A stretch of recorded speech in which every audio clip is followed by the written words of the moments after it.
Hi, good afternoon. I am Carolyn Mackenzie Borrell. I'm a medical doctor that works in our lovely Jamaican island.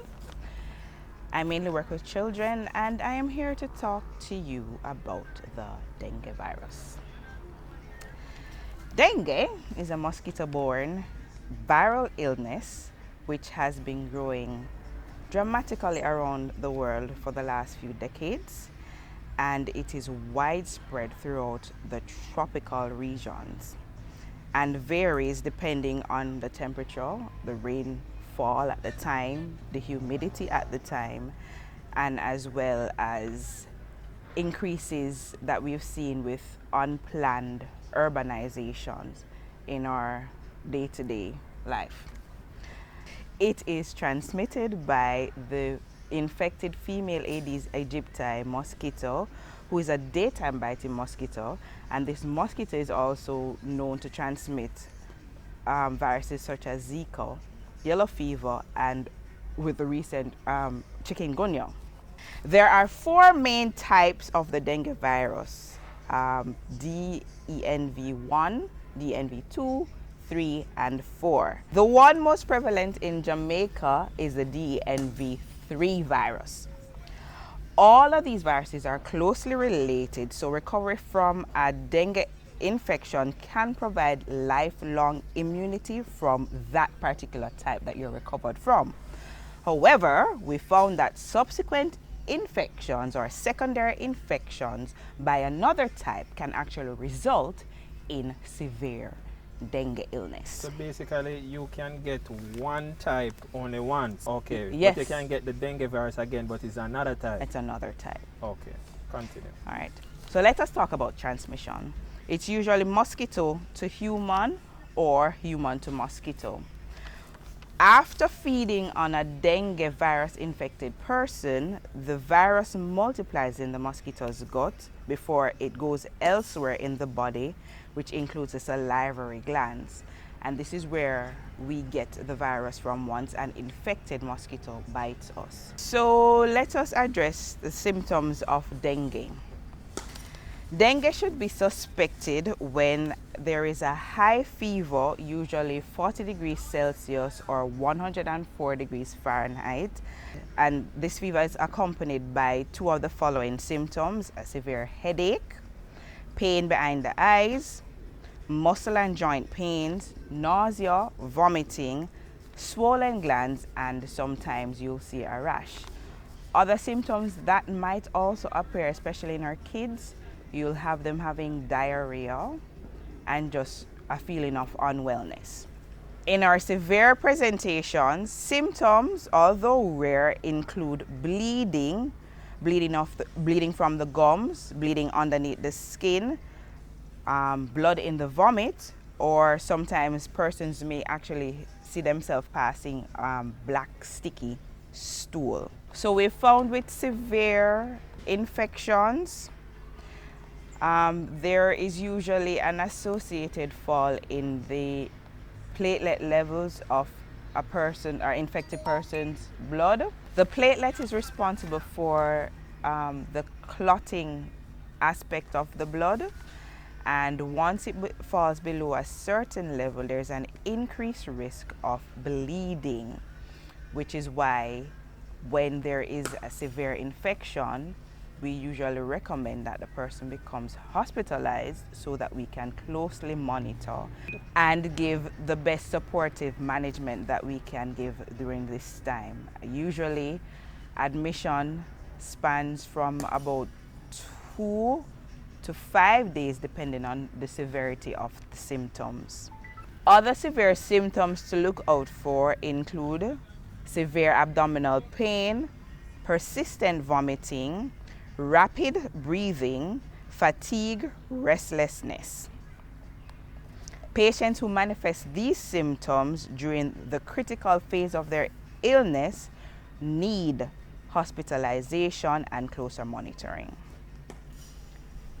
How do we diagnose the illness? Once there is suspicion of dengue present, the doctor will send you to get dengue testing done, and we look for the presence of the virus itself in your blood or look for the body's response to the infection. So diagnosis of the dengue illness is determined by the presence of viral particles present in the blood or immune components present in the blood in response to the viral infection.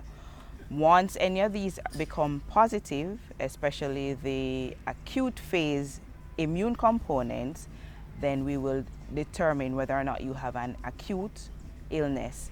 You're saying the major symptoms would be the fever first, very high fever, Very high fever. 104, and it will be accompanied by probably pain behind the eyes and maybe a rash and probably joint pains and all of those flu-like symptoms. So once I see that in a child or possibly an adult, what do I do? Well, what to do when you have fever and any of these other accompanying symptoms? You present yourself, if you think you have the dengue virus, to your doctor. And they will determine whether or not you need to get further testing done, or they will refer you to the hospital if they think you need hospital or in-hospital care. So is it that I have to wait a few days before? Will it manifest as soon as I visit the hospital? Will it manifest itself, or there is a period that it takes to manifest itself in the body? There is a period that it takes to manifest itself. Usually there is once you're bitten by an infected mosquito, it takes roughly 4 to 10 days before some persons manifest any symptoms at all.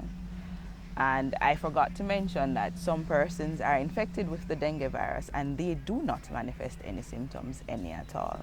So we're generally talking about the severe or more problematic presentations of dengue.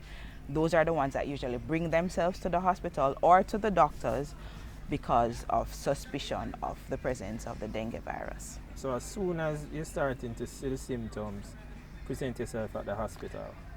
Present yourself to your primary health care provider. Okay. And if needs be, they will send you to the hospital. Okay, so you need to go to your primary health care provider first, Yes. and if needs be, they'll refer you to the hospital if it's Yes, serious. that All is right. so. Do I have to come to the hospital? Can I treat it at home with some over-the-counter stuff? I don't know. There is no specific treatment for the dengue virus. It's usually supportive management. So if you are vomiting, you are going to need to take fluids in. You keep yourself hydrated, because that's one of the main things that we've found affects especially our children. They aren't able to tell you that they're thirsty and they're vomiting, and you're unable to replace the fluids. So in cases like that, yes, you present yourself to your primary health care provider and they will give you the supportive management that is needed. If it is that we find that the patient is not tolerating fluids any at all, then we will think to admit and give fluids intravenously if it comes to that. Is there anything that we can do in the meantime before reaching our healthcare provider to probably lower the risk of it getting worse? Okay. We would want for you to manage the fever, and the best method of managing it is using what we call Panadol or acetaminophen, and avoid the usage of non-steroidal anti-inflammatory drugs. We call them NSAID drugs, and we found that although they help to lower fever as well, and they also help to fight inflammation, we found that they help to thin the blood as well. And we have seen severe complications from the usage of NSAIDs, because if it is that the person has severe infections, remember there's a link to falling platelets. And if there's falling platelets, when you use the NSAIDs, you thin the blood even more and making it more problematic or making it easier for you to get some of the complications that can actually lead to So death. what are examples of some of these medications that we should avoid if we are experiencing the dengue fever? Examples of the medications that you should avoid include your ibuprofen, your Advil, your aspirin, your cataflam. These are some of the things that we need to avoid. Most doctors I know now are prescribing straight Panadol or paracetamol, and if it is that the Panadol is not helping, they will add Baralgin, which we found helps to lower the fever, helps to make the person feel a little bit better, but does not come with the complications that we've seen associated with some of the other NSAID drugs. The best thing to do is to prevent yourself from being bitten by a mosquito that is carrying the dengue virus. How do we go about doing this? Proper disposal of our garbage. Ensuring that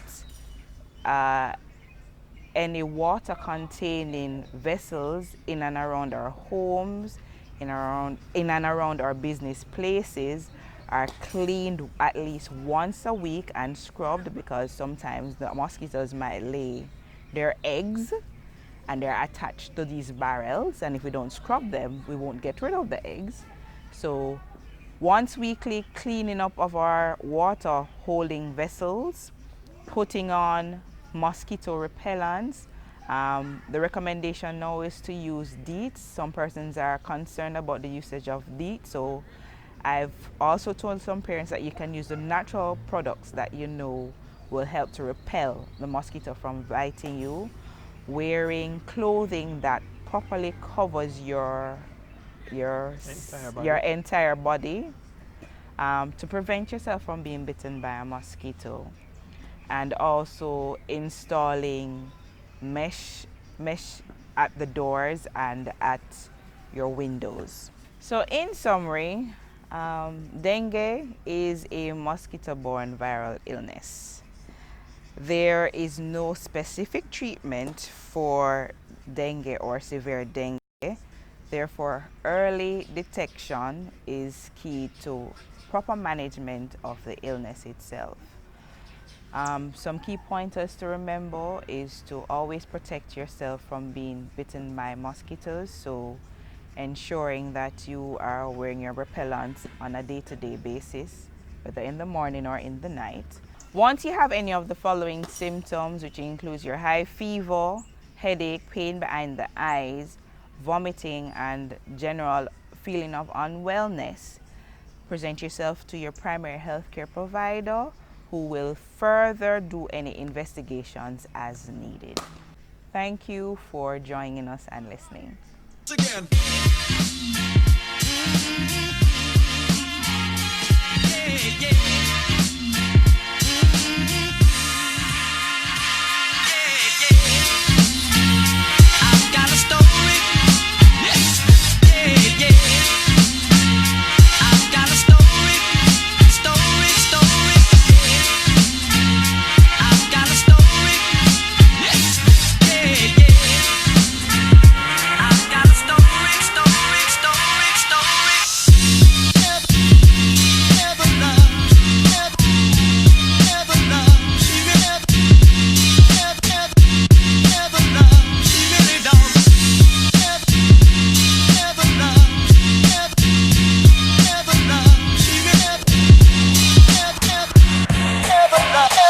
Once again.